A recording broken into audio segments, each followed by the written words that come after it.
दोस्तों, कैसे हैं आप? आशा करता हूँ बहुत अच्छे और अपना अपने परिवार का बहुत अच्छे से ध्यान रख रहे हैं। दोस्तों, अगर आप रेनबो ब्रिज से यूएस जा रहे हैं, कनाडा से यूएस जा रहे हैं, तो ये वीडियो आपकी बहुत हेल्प करेगी। तो वीडियो को अंत तक ज़रूर देखिएगा दोस्तों, और मुझे अपना फीडबैक ज़रूर दें। दोस्तों, मैंने लॉन्ग वीकेंड में प्लान किया यूएसए जाने का। तो जब भी आप लॉन्ग वीकेंड में जा रहे हैं तो टाइमिंग बहुत इम्पॉर्टेंट है, क्योंकि वहाँ पर बहुत हैवी क्यू आपको मिल सकती है। मेरे साथ वही हुआ। मैं सैटरडे मॉर्निंग था, अराउंड आप टाइमिंग इस वीडियो में देख ही रहे हो। तो वहाँ पर पहले से ही बहुत लंबी, मतलब कई सौ मीटर्स तक की लाइन लगी थी। तो हमें मतलब 2 घंटा समझ लीजिए ज़्यादा लग गया वहाँ सब कुछ करने में। इतनी लंबी क्यू थी, क्या करेंगे भाई। और वो क्यू लंबी हो चाहे छोटी हो, वो लोग अपने इम्पॉर्टेंट स्टेप्स जो है उसको तो बाईपास नहीं करेंगे। तो पहले टाइम आप देख लीजिए। मैं तो ये सजेस्ट करूँगा कि मान लीजिए मंडे ऑफ है, आप जा रहे हो उधर, तो आप सैटरडे को अगर निकल रहे हो तो अर्ली मॉर्निंग निकल जाओ। नहीं तो फ्राइडे को भी थोड़ा बिजनेस आवर से थोड़ा पहले प्लान करो, ताकि उतना ज़्यादा भीड़ आपको ना मिले।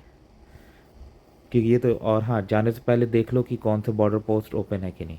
और ये क्यू में आपको बहुत पेशेंटली मूव करना है, क्योंकि जैसे ये ब्रिज पर आप जाओगे वहाँ से, तो बेसिकली आप इंटरनेशनल बॉर्डर पहुँच चुके हो। तो वहाँ पर आपको ट्रैफिक के साथ फ्लो करना है, अननेसेसरी स्टॉप नहीं करना है, और अननेसेसरी हॉन्क तो भाई बिल्कुल ही नहीं करना है। ये वहाँ पर अच्छी बात नहीं है।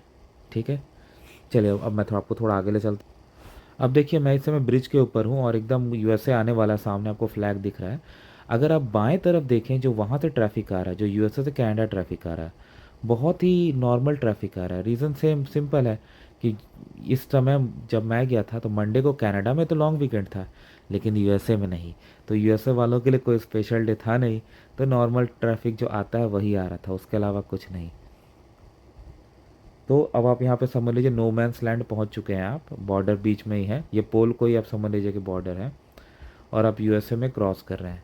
तो यहाँ पर जैसे मैंने कहा, ये सारे रूल्स आपको फॉलो करने हैं। आप एक इंटरनेशनल बॉर्डर पर, एक अंतर्राष्ट्रीय सीमा पर हैं।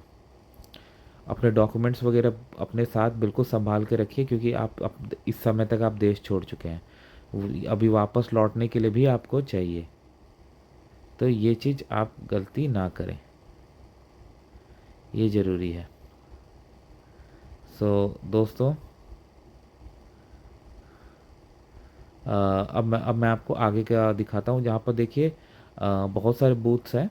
तो जो जो रेड है वहाँ पर, जो जो रेड है वो बंद है, जो जो ग्रीन है वहाँ पर आप जा सकते हो। कुछ पर्टिकुलर सेक्शन जैसे बसेस वगैरह के लिए हैं, बने बड़े गाड़ी के लिए, वो सब तो वो सब लिखा रहता है अलग अलग बॉर्डर्स पे। तो वो ठीक है। अब मैं आपको सामने का नज़ारा दिखाता हूँ। तो ये देखिए दोस्तों, जो जो ग्रीन है वो ओपन है, जो जो रेड है वो क्लोज है, और गाड़ियाँ मूव कर रही हैं। अब देखिए, हर एक लेन अपने अलग स्पीड में चल सकता है, क्योंकि हर एक आदमी का इमिग्रेशन प्रोफाइल डिफरेंट होता है। तो हो सकता है आप जिस लेन में खड़ा हो वहाँ पर आपको ज़्यादा खड़ा रहना पड़ सके। खड़ा रहना बोले मतलब गाड़ी में रहना पड़ सके, और आपके आगे वाले को जल्दी, बगल वाले को जल्दी एंट्री मिल जाए। ये क्वाइट पॉसिबल है। तो पेशेंस नहीं खोना है, एकदम आराम से रहना है, कोई इसमें दिक्कत नहीं है। और जहाँ तक क्वेश्चंस है, तो देखिए, जब आप वहाँ बूथ पहुँचेंगे, आपको अपने डॉक्यूमेंट्स, माने वो बूथ आपके बाएं तरफ होगा, तो अपना कांच का, अपने साइड का कांच नीचे कर दीजिए, पीछे पैसेंजर वाले का भी कांच नीचे कर दीजिए। अब ऑफिसर जो है उसके पास पूरा राइट है, वो आपकी गाड़ी को पूरी तरह चेक कर सकता है, थॉरोली। वो चाहे तो आपका सामान खुलवा सकता है, आपको सेकेंडरी के लिए रेफ़र कर सकता है, आपके फ़ोन्स चेक कर सकता है, वो आपसे कुछ भी पूछ सकता है। तो आप इसको ऑफेंडेड ना फील करें कि वो आपसे इतने क्वेश्चंस पूछ रहा है। ये उसका जॉब है, सवाल पूछना उसका काम है, और जवाब देना आपकी जिम्मेदारी है। क्योंकि वो, उसका काम ये नहीं है कि आपको कंट्री में घुसने से कैसे रोके। अगर उनको रोकना हो ना, तो वो सारे गेट्स बंद कर देंगे, आप हिल भी नहीं पाओगे, घुसने की तो दूर बात है। तो ये उनका काम नहीं है। उनका काम है कि आपको असिस्ट करना। वो ये भी उनका काम है कि वो प्रोटेक्ट करना कंट्री को, ताकि आप जो पर्पस के लिए आ रहे हो, माने वो बेसिकली वो देखना चाहते हैं कि आप सही आदमी हो कि नहीं, जो कि आप क्लेम कर रहे हो। ऑफ कोर्स कुछ कंडीशंस में नो एंट्री है, तो उन लोगों को डिनाई की जाती है, दैट्स फाइन। तो यहाँ पर आपको बहुत ही पेशेंस दिखाना है। और वो जो स्टॉप साइन आप देख रहे हो, जब आप उस लाइन पे पहुँचोगे, जहाँ जैसे कि ये गाड़ी यहाँ पहुँची, यहाँ रुकना पड़ेगा उनको, क्योंकि जब तक आपके आगे वाला क्लियर ना हो जाए बूथ पर, तब तक आपको रुकना ही पड़ेगा। तब तक आप उसके आगे नहीं जा सकते, ताकि ऑफिसर एक बार में एक ही गाड़ी को प्रोसेस करे। जब वो क्लियर हो जाए तब दूसरी गाड़ी आगे बढ़ती है। इस तरह से ये काम होता है यहाँ पर। तो आप जैसे देख रहे हो कि मैं यहाँ पर रुका, वैसे मैं तो अभी तक आगे तक पहुँचा नहीं, मैं थोड़ा आगे का आपको दिखाता हूँ। अभी देखिए मैं यहाँ पहुँचा, मैं यहाँ रुका हूँ।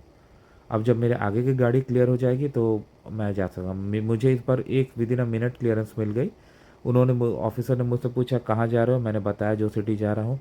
पर्पस पूछा जा रहे हो, और मेरा जैसे इमिग्रेशन हिस्ट्री यूएसए की जो है बहुत ही क्लियर है। मैंने शॉर्ट ट्रिप्स की हैं और रेगुलर करता रहता हूँ, और मैंने कभी वहाँ कोई लॉ कुछ भी ब्रेक नहीं किया है।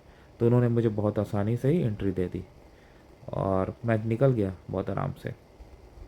और जैसे कि आप देख रहे हो यहाँ से मैंने, आप अपने रास्ते निकल जाओ। अब मैं यहाँ से, ये न्यूयॉर्क में इस समय हूँ, और न्यूयॉर्क से मैं यहाँ पर अब जा रहा हूँ पेंसिल्वेनिया।